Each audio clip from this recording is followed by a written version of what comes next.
আসসালামু আলাইকুম। প্রচণ্ড রোদ আমাদের এলাকায়। এখন আদা লাগানো শেষ। এই আদা প্রচণ্ড রোদে শুকায় যাচ্ছে উপরের মাটিটা। তো এখন কি করব ভেবে পাচ্ছি না। পরে মাথার মধ্যে একটা আইডিয়া আসলো যে এর উপরে কুচুরি পানা দিয়ে দেওয়া হোক।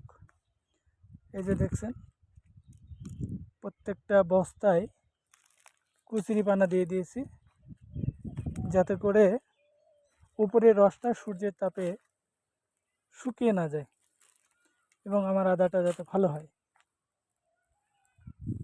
ওই যে দেখছেন রৌদ্রের তাপ, সুবহানাল্লাহ, চরম রৌদ্রের তাপ। এই যে প্রত্যেকটা গাছে, প্রত্যেকটা বস্তায় কুচুরিপানা দিয়ে দিয়েছি। এখন এটাতে করে যাতে করে আমাদের এই রৌদ্রের তাপ থেকে আদাগুলো একটু রক্ষা পায়। আর 2-1 দিন পরে দেখি যদি বৃষ্টি না হয় তাহলে নিচে পানি দেব।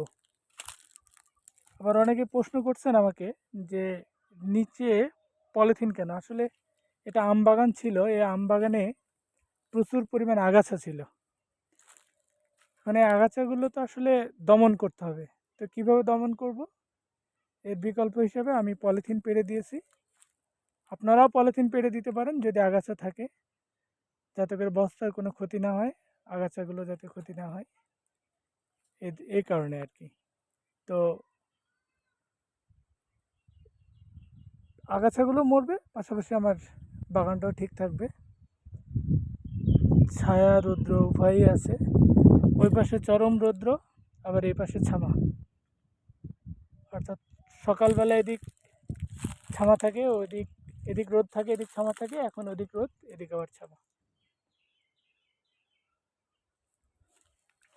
এদিকটা পুরোটাই ছামা, ওই সাইড ছামা, আবার ওই পাশে রোদ। একবেলা রোদ্র, একবেলা ছামা। তো ধন্যবাদ। আবার নতুন কোনো একটা ভিডিও নিয়ে আপনাদের সামনে হাজির হব। যদি কোনো চাষি ভাই বা বেকার যুবকদের আমার এই ভিডিওটি দেখে থাকেন এবং তাদের যদি ভালো লাগে, তাহলে অবশ্যই লাইক, শেয়ার এবং কমেন্ট করতে ভুলবেন না। আপনাদেরকে ধন্যবাদ। আসসালামু আলাইকুম।